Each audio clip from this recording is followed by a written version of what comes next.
बिस्मिल्लाहिर्रहमानिर्रहीम। आज के इस वीडियो में हम बैलेंस्ड डेल्टा डेल्टा कनेक्शन के बारे में पढ़ेंगे। तो आइए सबसे पहले एक बुनियादी चीज़ हम ध्यान में रखें, रिवीजन भी है एक तरह से, कि जब हम वोल्टेज को देखते हैं तो हम सोर्स की तरफ देखते हैं और करंट के लिए हम लोड की तरफ देखते हैं। अब यहाँ पे देखिए कि फेज़ वोल्टेज, ये किसी भी एक सोर्स की जो वोल्टेज है उसको हम फेज़ वोल्टेज कहते हैं, और लाइन के दरमियान जो वोल्टेज है बिटवीन टू लाइन्स उसको हम लाइन वोल्टेज या लाइन टू लाइन वोल्टेज कहते हैं।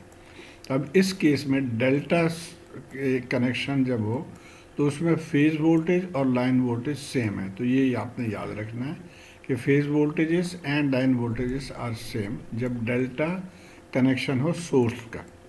अब आ जाते हैं लोड की तरफ। लोड में अब ये देखिए, ये लाइन करंट है और ये हर एक एलिमेंट के अंदर जो करंट है वो फेज़ करंट है।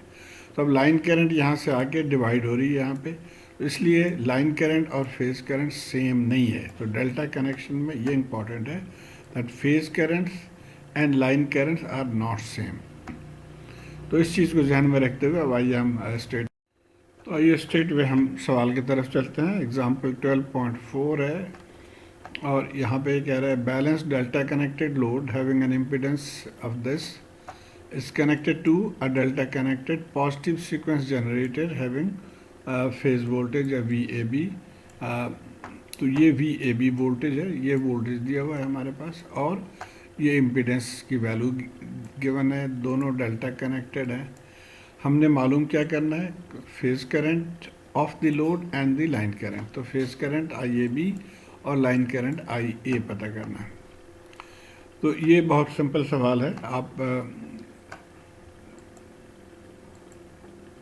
ये देखें, ये गिवन है यानी VAB, इस वाले को हम VAB कह रहे हैं। तो ये गिवन है 330 और आपको पता है ये तीनों में सिर्फ फेज डिफरेंस होता है, बाकी मैग्नीट्यूड सेम है। और ये Z डेल्टा गिवन है। तो अब ये वोल्टेज जो यहाँ पे है वही वोल्टेज इसके क्रॉस है डायरेक्टली। तो हम IA direct by Ohm's law निकाल सकते हैं, यानी IAB बराबर VAB ओवर Z डेल्टा। तो यानी जो वोल्टेज यहाँ पे है VAB, वही वोल्टेज भी ये भी है VAB। हमें ये वाला गिवन है तो हम उसको इसके बराबर लिख लेंगे, और Z डेल्टा गिवन है तो यहाँ से डायरेक्ट हम IAB निकाल लेंगे, यानी 330 और इसके वैल्यू 20J15 को हमने इसको पोलर में कर लिया। तो अब ये आंसर आ गया हमारे पास 13.2 एंगल 36.87। अब ये भी हमें पता है कि अगर एक फेज़ करंट या एक फेज़ वोल्टेज पता चल जाए तो हम बाकी तीनों मालूम कर सकते हैं, क्योंकि बैलेंस केस में सिर्फ एंगल का फ़र्क होता है। तो हम डायरेक्टली यहाँ से हम बाकी दो फेजेस मालूम कर लेंगे। इससे -120 करेंगे तो एक करंट आ जाएगा BC, और इसके साथ +120 करेंगे तो CA आ जाएगा। तो ये हमारे पास ये रिज़ल्ट आ गया। यहाँ से आपने -120 किया तो ये आ गया, और इसके साथ +120 किया तो ये आ गया। अब फेज़ करंट और लाइन करंट में भी एक रिलेशन हमने पहले पढ़ा था, वो ये रिलेशन है, इसको आपने जहन में रखना है कि बैलेंस्ड के केस में लाइन करंट बराबर है √3 फेज़ करंट -30। और ये सिनेरियो कब होता है, डेल्टा के केस में, जब लाइन करंट और फेज़ करंट सेम ना हो। वाई लोड के केस में लाइन करंट और फेज़ करंट सेम होता है तो उसमें आपने डायरेक्ट वैल्यू लिख लेना है, लेकिन यहाँ पे डिफरेंट है तो इसलिए इस फार्मूले को यूज़ करेंगे। अब हमने ये फेज़ करंट्स तीनों मालूम कर लिए हैं, तो इस फार्मूले में डाल के हम पहला फेज़ लाइन करंट निकाल लेते हैं IA √3 IAB एंगल -30, ये एंगल -30। तो ये निकल आया हमारा, ये वैल्यूज आपने पुट कर दिया IAB की वैल्यू, और इसको जब हम सॉल्व कर लेंगे तो ये हमारा करंट आ गया लाइन करंट। अब यहाँ पे भी हम बिल्कुल वही टेक्निक करेंगे कि सबको 120 डिग्री फेज़ डिफरेंस डाल के तो बाकी दो करंट्स भी हम मालूम कर लेंगे। तो -120 इसके साथ किया तो ये आ गया, और +120 किया तो ये IC आ गया। तो ये बहुत सिंपल है। आप उम्मीद है आप बड़े आसानी से इस तरह के सवाल कर सकेंगे। तो आइए अब हम प्रैक्टिस प्रॉब्लम को देखते हैं। प्रैक्टिस प्रॉब्लम और भी आसान है। यहाँ पे हमें ये लोड इम्पीडेंस दिया हुआ है और लाइन करंट गिवन है। ये लाइन करंट गिवन है। पता क्या करना है हमने, आई ए बी यानी ये फेस करंट मालूम करना है और वी ए बी यानी इसके क्रॉस जो वोल्टेज है वो पता करना है। तो ये हमें पता है कि line current is equal to √3 phase current minus 30। यहाँ से अब हम phase current I A B मालूम कर लेंगे। तो ये आ गया, हमने जब वैल्यूज ये वाला यहाँ से हम इसको पुट कर देंगे आई ए बी √3।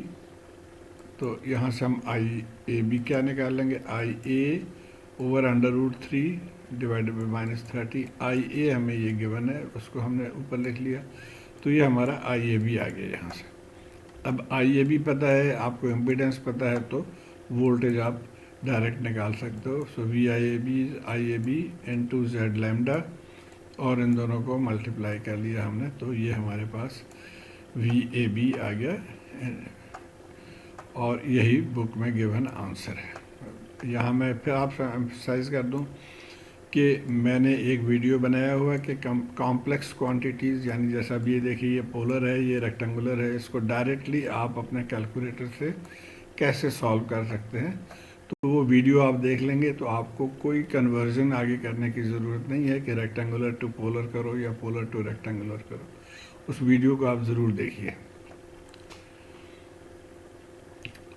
तो ये दोनों बहुत आसान सवाल थे। मैं चाह रहा था कि थोड़ा सा कोई एक डिफ़िकल्ट भी हम करें।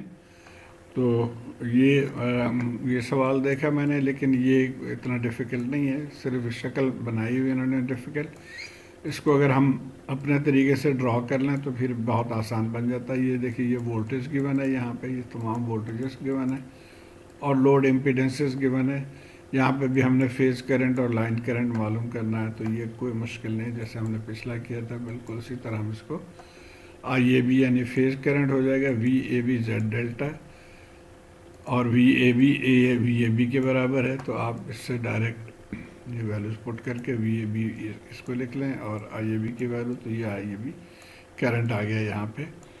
और इस आप एक करंट पता है तो बाकी तीनों फेज करंट आप मालूम कर सकते हैं। और अगर लाइन करंट के इस फार्मूले से हम करें तो लाइन करंट भी हम इस तरह से निकाल रखते हैं। और एक लाइन करंट मालूम कर लिया तो बाकी को 120 एंगल फ़र्क करके इसको निकाल सकते हैं। तो ये आसान है। ये थोड़ा सा मुश्किल अगला सवाल है। अच्छा, इसके दिए तमाम आंसर्स दिए हुए हैं, आप इसको ट्राई करिए, यकीनन आप इसको कर लेंगे। अब आइए हम एंड चैप्टर प्रॉब्लम 12.22 को देखते हैं। ये थोड़ा सा मुश्किल है देखने में। इसमें ये देखिए, लोड दो तरह के लोड है, एक डेल्टा कनेक्टेड लोड है और एक वाई कनेक्टेड लोड है। तो इन दोनों कंबाइंड लोड के लिए हमने इसमें करंट मालूम करना है, आई ए, आई बी और आई सी। और ये वैल्यूज़ गिवन है डेल्टा लोड के और वाई लोड के, और ये लाइन इम्पीडेंस है 2 ओम, ये जो लाइन में ड्रॉप है। तो सबसे पहले आपने एक चीज़ ध्यान में रखना है कि अगर लाइन इम्पीडेंस कहीं पे गिवन हो तो ये इसको हम अगर वाई कनेक्शन में कन्वर्ट कर लें तो फिर ये बहुत आसानी से हम इसको सॉल्व कर सकते हैं।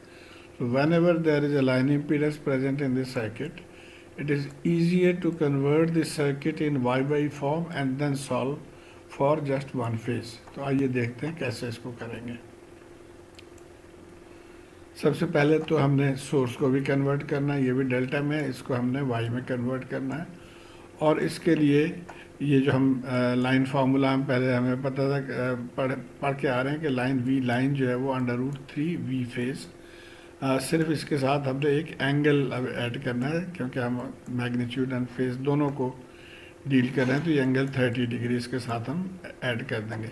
तो यहाँ से अब हम फेज करंट यानी जो कि हमारे वाई के फेज वोल्टेज जो कि वाई के वोल्टेजेस हैं, उसको हम यहाँ से इस तरह से कैलकुलेट कर सकते हैं, यानी वी ए एन या V phase V line over √3 और एंगल फिर ये उधर आके जो है ना जब डिवाइड होगा तो -30 हो जाएगा। अब यहाँ पे हमारे सर्किट में 440 वोल्ट दिया हुआ है वी ए एन, तो उसको हमने लिख लिया यहाँ पे।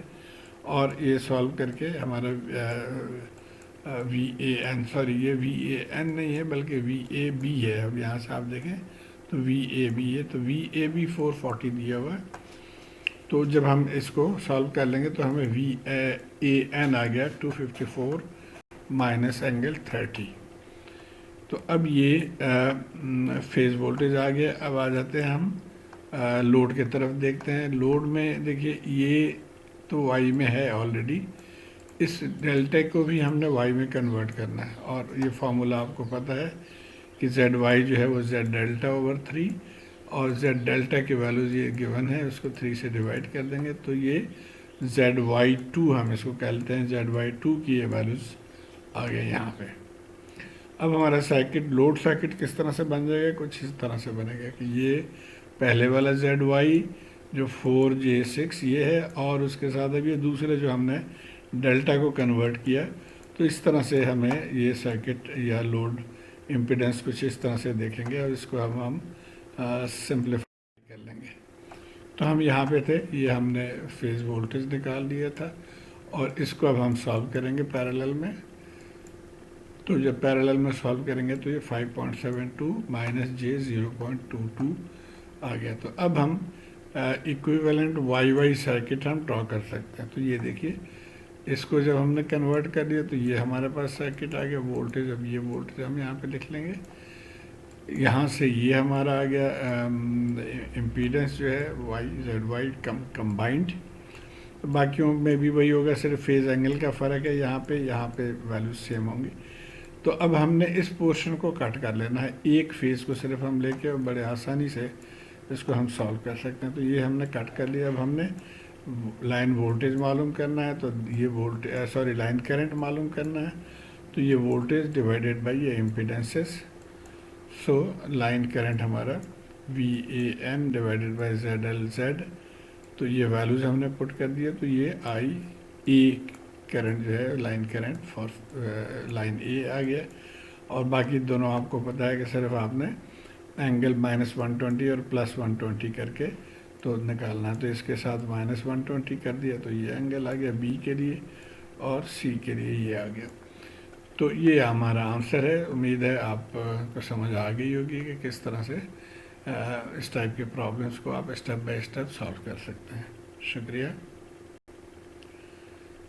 और ये हमारा